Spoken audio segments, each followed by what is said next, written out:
تجار من أهل البحرين ومشهورين، بيت كانو، بيت المؤيد، بيت أحمد القصير، عيال القصيبي، عبد الرحمن وحسن وعبد العزيز ومحمد. كانت المنامة من المناطق الحساسة في البحرين، وفيها المتاجر ونقطة ارتكاز، كأن مثل ما يذكر الجماعة أن بوابة البحرين أو باب البحرين هي انشأت إذا أن هي مدخل البحرين التجاري، وهي البوابة الرئيسية في عملية الحركة الاقتصادية في البحرين.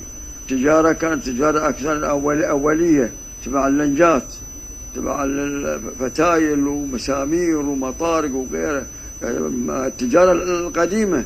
أما التجارة الحديثة بعدين الراديوات والسياكل والسيارات عقبها وغيرها. اسمع، هاي العمارات بيوت هي كبيرة، ما في إلا عمارة مطيري.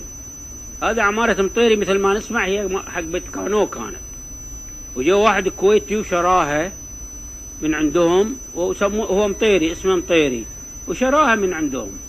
كان الوالد الله يسلمك مسؤول عن الفرضة مالت المنامة، كان المفاتيح عنده، ويون لبعض العوائل الكبار علشان يخلصون بعض الأشياء عندهم في البواخر هنا.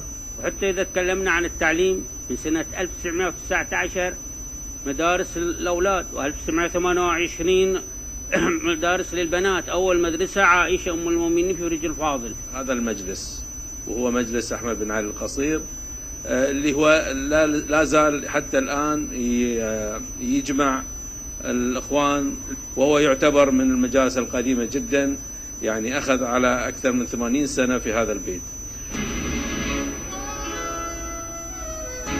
هذه هي البحرين مشرقة كالشمس في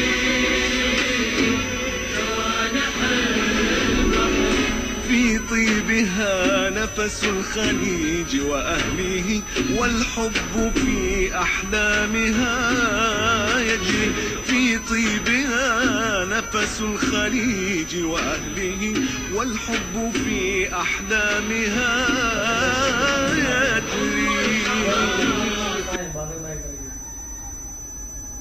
الذي